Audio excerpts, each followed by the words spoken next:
AEW के all in brawl का footage तो हम सभी के सामने आ चुका है और ये बात हम सभी को पता है कि सीएम पंक वो आदमी थे जिसने एईडब्ल्यू के ऑल इन के बैक स्टेज के ऊपर वेम्बले स्टेडियम में जंगल बॉय जैक पेरी के ऊपर पहले अटैक किया था। बट गाइज अब यहाँ पर फाइनली एईडब्ल्यू के पहले ब्रॉल यानी एईडब्ल्यू के ऑल आउट ब्रॉल को लेकर एईडब्ल्यू के ईबीपी केनी ओमेगा की तरफ से काफी बड़े खुलासे हो चुके गए और गाइज फाइनली ओमेगा ने यह रिवील कर दिया है कि एईडब्ल्यू के ऑल आउट के ब्रॉल के बैक स्टेज पर क्या हुआ था। ब्रॉल के बाद सीएम पंक और केनी ओमेगा ने एक दूसरे से क्या बात की और गाइज एईडब्ल्यू के इस पूरे ब्रॉल के बारे में केनी ओमेगा पर्सनली क्या सोचते गए। तो गाइज इसलिए अगर आपको जानना है कि केनी ओमेगा ने ब्रॉल के बारे में क्या बातें की तो इस वीडियो को एंड तक जरूर देखना। बट गाइज एईडब्ल्यू के इस ब्रॉल के बारे में बात करने से पहले मैं यहाँ पर कुछ मिनट के लिए डब्ल्यूडब्ल्यूई के बारे में बात करना चाहूंगा। वैसे तो नॉर्मली इस चैनल के ऊपर मैं यहाँ पर डब्ल्यूडब्ल्यूई के न्यूज को कवर नहीं करता हूँ, बट गाइज क्योंकि डब्ल्यूडब्ल्यूई के रेसलमेनिया 40 से पहले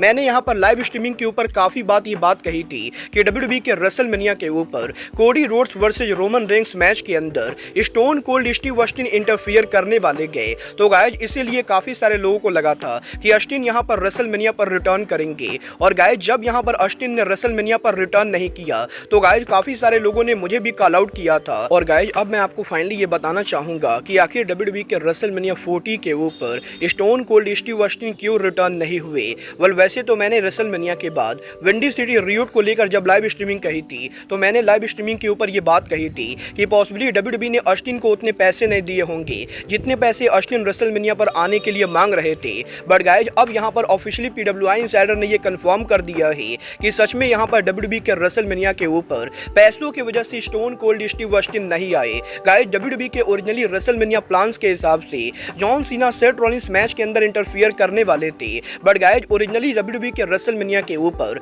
अंडरटेकर की जगह stone cold Steve Austin WrestleMania पर आने वाले थे और वो यहाँ पर रॉक पर अटैक करने वाले थे। बट गाइज जब यहाँ पर डब्ल्यूडब्ल्यूई और ऑस्टिन के बीच में डब्ल्यूडब्ल्यूई में ऑस्टिन के रिटर्न होने को लेकर बातें शुरू हुई तो guys stone cold Steve Austin ने रेसलमेनिया पर आने के लिए जितने पैसे मांगे डब्ल्यूडब्ल्यूई वो पैसे नहीं दे पाई। और गाइज क्योंकि ऑस्टिन यहाँ पर रेसलिंग इंडस्ट्री के अंदर one of the all time biggest draw है तो गाइज इसीलिए ऑस्टिन ने काफी हाई पैसे मांगे और डब्ल्यूडब्ल्यूई के उतने पैसे ना देने की वजह से ऑस्टिन यहाँ पर रेसलमेनिया पर अपीयर नहीं हुए, जिसके बाद कि डब्ल्यूडब्ल्यूई ने finally stone cold Steve Austin को अंडरटेकर के द्वारा रेसलमेनिया पर रिप्लेस किया, जो कि मेरे हिसाब से काफी हद तक सही गए। बट गाइज डेफिनेटली अगर यहाँ पर ऑस्टिन रेसलमेनिया पर आती तो गाइज यहाँ पर ज्यादा मजा आता। ये तो बात थी रेसलमेनिया पर ऑस्टिन के रिटर्न होने की। बट गाइज चलिए बात करते हैं एईडब्ल्यूई के ब्रॉल की। ये चीज तो हम सभी लोगों ने देखी कि वेम्बले स्टेडियम में ऑल इन के ब्रॉल के अंदर जंगल बॉय जैक पेरी ने सीएम पंक को कुछ भी नहीं किया था और सीएम पंक वो इंसान थे जिसने पहले जंगल बॉय जैक पेरी को सोप किया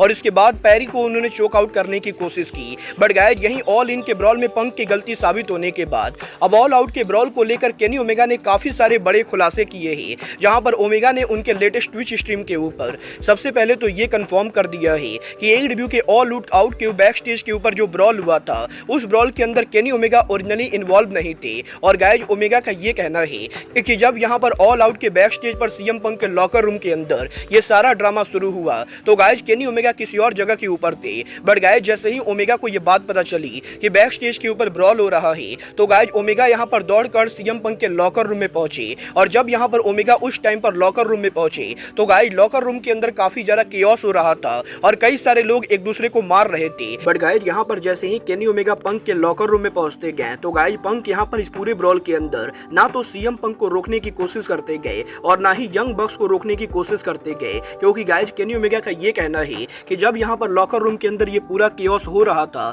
तो गाइज उस समय केनी ओमेगा का सबसे बड़ा कंसर्न ये था कि वो यहाँ पर सीएम पंक के डॉग लैरी को सेव करे। और क्योंकि ओमेगा पर्सनली इंसानों से ज्यादा जानवरों को प्यार करते गए तो गाइज इसीलिए सबसे पहले ओमेगा लॉकर रूम में एंटर होकर सीएम पंक के डॉग लैरी को लॉकर रूम से बाहर निकालते गए, क्योंकि गाइज जब लॉकर रूम के अंदर पंक और बक्स लड़ रहे थे तो गाइज उसके अंदर लैरी को गंभीर चोट लग सकती थी और इसीलिए ओमेगा ने लॉकर रूम में एंटर होते हुए पहला काम ये किया कि उन्होंने यहाँ पर सीएम पंक के डॉग लैरी को लॉकर रूम से बाहर निकाला, जिसके बाद कि फाइनली ओमेगा लॉकर रूम के अंदर वापस जाते गए और वो यहाँ पर चीजों को काम डाउन करने की कोशिश करते गए। और गाइज ओमेगा का ये कहना है कि वो यहाँ पर डेफिनेटली ये कहना चाहेंगे कि एईडब्ल्यूई के ऑल आउट के बैक स्टेज के ऊपर ये जो पूरा ब्रॉल हुआ था ये ओमेगा के रोकने का बस का नहीं था और गाइज ओमेगा ने रोकने की कोशिश की बट इसके बावजूद भी काफी ज्यादा केओस हुआ। बट गाइज यहाँ पर ओमेगा पर्सनली ये बिलीव करते गए कि ब्रॉल के बाद जिस तरीके से AEW चीजों को हैंडल करती गए वो चीजें ओमेगा अपने लेवल पर दूसरे तरीके से हैंडल करती, क्योंकि गाइज ओमेगा का ये कहना है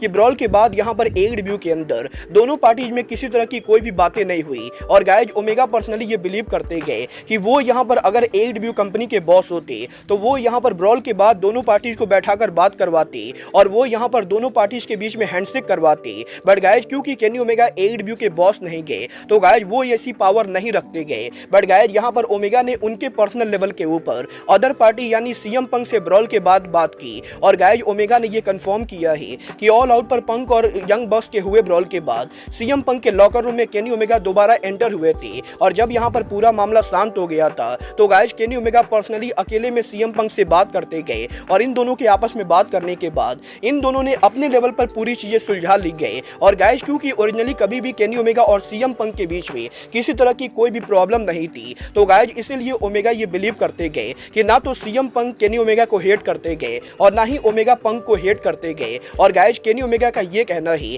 कि CM पंक और उनके बीच में आज के टाइम के ऊपर म्यूचुअल रिस्पेक्ट है और गाइज वो यहाँ पर किसी तरह की हेट को फैलाना नहीं चाहते गए। बट गाइज यहाँ पर डेफिनेटली ओमेगा ये बिलीव करते गए कि AEW के अंदर ये जो पूरा ड्रामा हुआ था, इस पूरे ड्रामे को जैसे हैंडल किया गया वो चीज काफी ज्यादा गलत थी। और गाइज ओमेगा का ये कहना है कि AEW के अंदर ये जो फाइट हुई थी ओमेगा यहाँ पर इस फाइट के खिलाफ बिल्कुल भी नहीं गए, क्योंकि गाइज काफी बार लोगों को इतना गुस्सा आ जाता है कि वो यहाँ पर लोगों को मारना शुरू कर देते गए। और गाइज यहाँ पर ओमेगा का ये कहना है कि लोगों को ये सुनने में वियर्ड लगेगा, बट गाइज ओमेगा पर्सनली ये बिलीव करते गए कि जब यहाँ पर किसी को दूसरे से प्रॉब्लम होती गए तो लोगों को एक दूसरे से डेफिनेटली फाइट करना चाहिए। बट गाइज सबसे इंपॉर्टेंट चीज ये है कि फाइट के ओवर होने के बाद दोनों पार्टीज को सामने आकर एक दूसरे से हैंडशेक करना चाहिए और चीजों को वहीं ओवर कर देनी चाहिए। बट गाइज AEW के अंदर फाइट तो हुई, बट फाइट के बाद दोनों पार्टीज ने एक दूसरे से बात नहीं की और ये चीज यहाँ पर ओमेगा को काफी बेकार लगती गई। और गाइज ओमेगा पर्सनली ये बिलीव करते गए कि AEW के अंदर ये जो पूरा ड्रामा हुआ है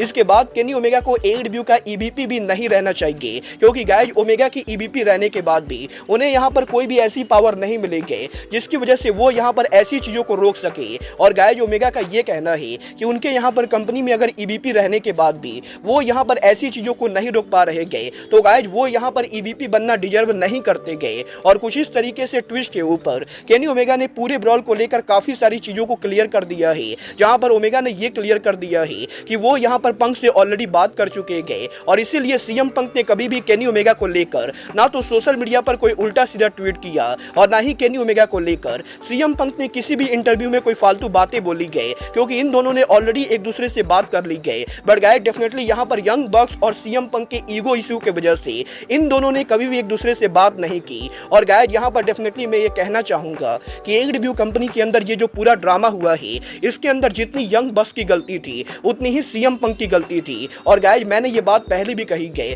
कि AEW के अंदर केनी ओमेगा सबसे सेंसिबल आदमी है और शायद यहाँ पर टोनी खान की जगह केनी ओमेगा को AEW कंपनी का बॉस होना चाहिए था, क्योंकि गाइस शायद ये बंदा AEW का अगर ओनर होता तो ये AEW के अंदर बॉक्स और CM पंक की सेटलमेंट काफी पहले करा चुका होता। वेल आपको क्या लगता है केनी ओमेगा ने ब्रॉल को लेकर जो भी बातें कही, क्या आप यहाँ पर केनी ओमेगा की बातों से एग्री करते हो? आप लोग मुझे कमेंट करके बताइए। और गाइज आपको क्या लगता है केनी ओमेगा का ये कहना कि वो AEW में EVP होना डिजर्व नहीं करते गए, ये बात कितनी हद तक सही गए? आप लोग मुझे कमेंट करके बताइए। बट गाइज अब आज के इस वीडियो में बस इतना ही। मैं मिलता हूँ आपसे अपने अगले वीडियो में। बट गाइज तब तक के लिए goodbye, good night and bang.